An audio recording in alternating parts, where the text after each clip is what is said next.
ମୁଁ କମନ୍ଦନ ମାଝୀ एडिशनल तहसीलदार बाना cum executive magistrate eviction executive magistrate हिसाब से मुझे डिप्लॉय होती।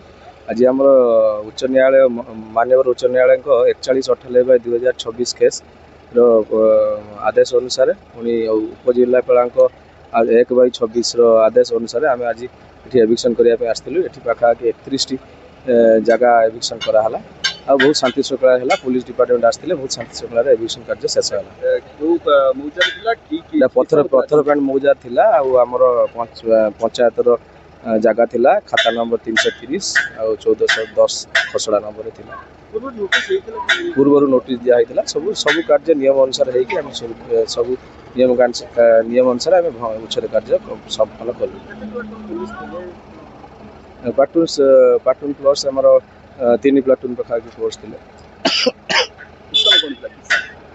किसमटा थिला ना गोचर नाला पंचायत जगह माने निहाती रत किसम आगामी दिन हाँ जो जगार आमर जो जगार सब कलेक्टर का आदेश अनुसार आम आगे बहुत योजना रखीचु जमीक सरकार जगह जो जो उच्छेद अपराधिकारी मैंने अच्छा केमती उच्छेद कर लोक भल सुविधा जोगे पारू से सब कलेक्टर सार आदेश अनुसार आम आगे आहरी किसी भल काम कर।